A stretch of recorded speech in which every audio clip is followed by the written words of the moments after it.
Salut, je suis content de te retrouver.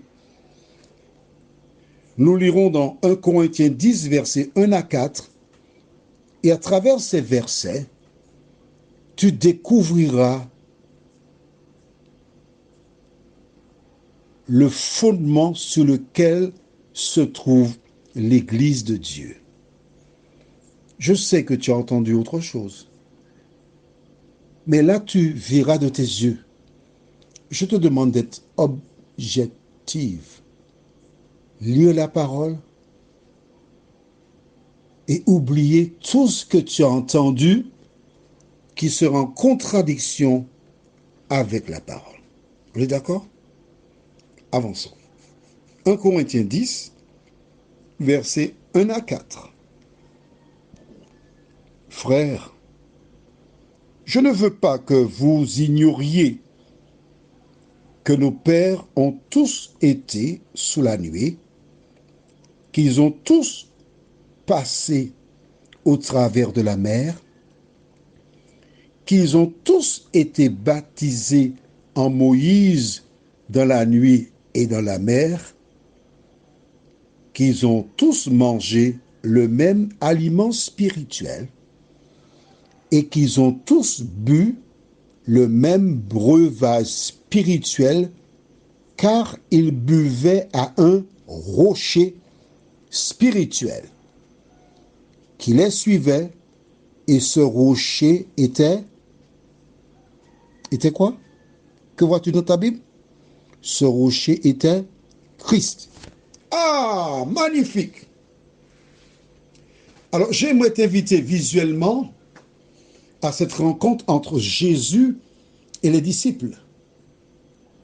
Jésus qui se trouve debout et en pointant la main vers Pierre, il lui dit, toi, tu es Pierre. Et sur cette pierre, en se pointant, lui, Jésus, je bâtirai mon église. L'église est donc bâtie sur Jésus de Nazareth. On est d'accord? En disant à Pierre, je te donne les clés du royaume des cieux, qu'est-ce que cela veut dire? Il était celui en charge au départ de Jésus, avec une mission, prêcher l'évangile. Prêcher l'évangile. C'est cela la clé du royaume des cieux. Avant de partir du reste, je relis pour toi, oui, le verset 4, d'accord, ok. Et qu'ils ont tous bu le même breuvage spirituel, car ils buvaient à un rocher spirituel qui les suivait, et ce rocher était Christ. Tu imagines un rocher qui suit? Un rocher qui permet aux enfants d'Israël d'étancher leur soif. Ce rocher était Christ. Est-ce que c'est clair pour toi? Non, je n'ai pas fini avec toi. Hein? Mais non, on ne fait que commencer à comprendre cela. Le rocher sur lequel l'Église a été bâtie, c'est sur Jésus. Comment Dieu pourrait-il prendre un homme mortel, faillible, pour construire son Église dessus? C'est pas possible. C'est pas possible. C'est juste impossible. Alors, je te disais que la clé du royaume des cieux, c'est quoi? Alors, note déjà sur ton cahier, rocher, Christ. 1 Corinthiens 10, versets 1 à 4. Dès qu'on parle de rocher dans la Bible et un rapport avec le salut, il s'agit de Jésus. C'est bon? La clé du royaume des cieux. Tu as bien vu que je n'ai pas insisté avec toi hier. Nous allons dans Matthieu chapitre 24, au verset 14. Matthieu 24,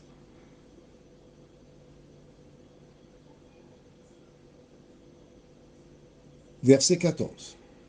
Tu as noté de ton cahier? Les disciples posèrent des questions à Jésus quant à son retour sur terre. Jésus donna des signes que tu trouves à partir du verset 1er, mais je veux m'arrêter au verset 14. Cette bonne nouvelle du royaume sera prêchée dans le monde entier pour servir de témoignage à toutes les nations, alors viendra la fin. D'accord? C'est la prédication de l'évangile qui permet aux gens de connaître Jésus, de l'accepter ou de le rejeter.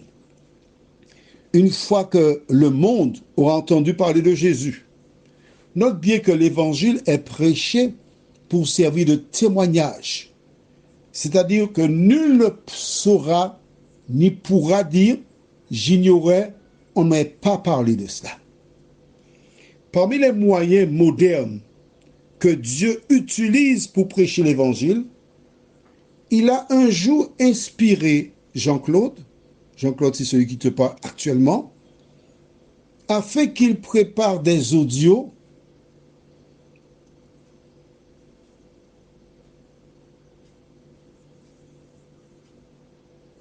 qui présentent Jésus de Nazareth. La semaine, mardi donnait 8 jours, le portable est mort. J'ai acheté un nouveau et j'ai perdu beaucoup de numéros de téléphone et de contacts. Je ne me suis pas inquiété, outre mesure. J'ai commencé à transmettre des audios aux numéros que j'avais. Au fur et à mesure, des personnes qui ne les recevaient plus entraient en contact avec moi. J'expliquais la situation avant de leur envoyer les audios. Parmi toutes ces personnes, il y a un témoignage que je n'oublierai jamais, celui de Muriel,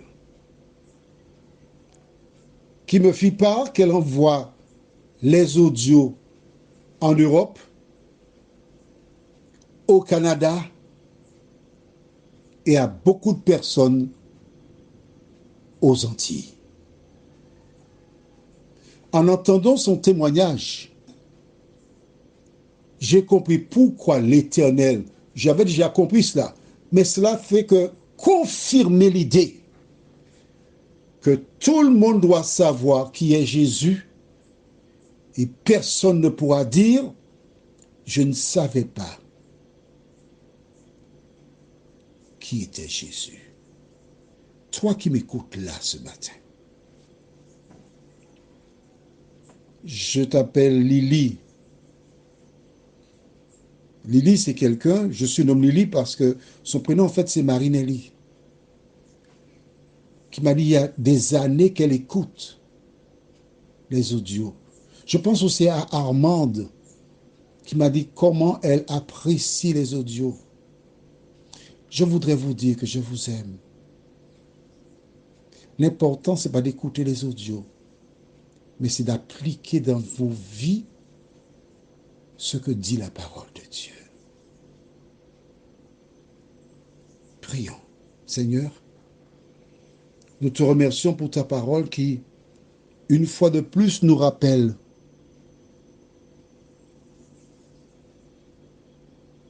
que la foi de l'homme doit reposer exclusivement sur le rocher des siècles, qui est Jésus de Nazareth. Merci de nous parler, Seigneur. Merci de décrocher, d'arracher tes enfants qui entendent, qui comprennent, mais qui sont attachés à la tradition, à des pratiques, qui voient, qui comprennent, mais qui se laissent endormir par l'ennemi.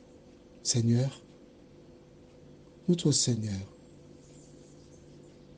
je suis heureux parce que Dans Jean 17, tu as déclaré que tu as prié non pas seulement pour les disciples, mais encore pour toutes celles et ceux qui croiront en ton nom. Merci Seigneur de délivrer ces personnes. Merci de les aider à comprendre que l'heure vient où tu apparaîtras dans le ciel pour rendre à chacun selon ses œuvres et qu'il est essentiel de faire la paix avec toi. Merci de veiller sur notre journée, de nous diriger. Nous t'avons prié au nom de Jésus et pour ta gloire éternelle. Amen. Que l'Éternel continue de te faire du bien. Je te souhaite une bonne journée. Et aussi longtemps que tu mets en pratique, tu n'as rien à craindre. Alors, que fais-tu?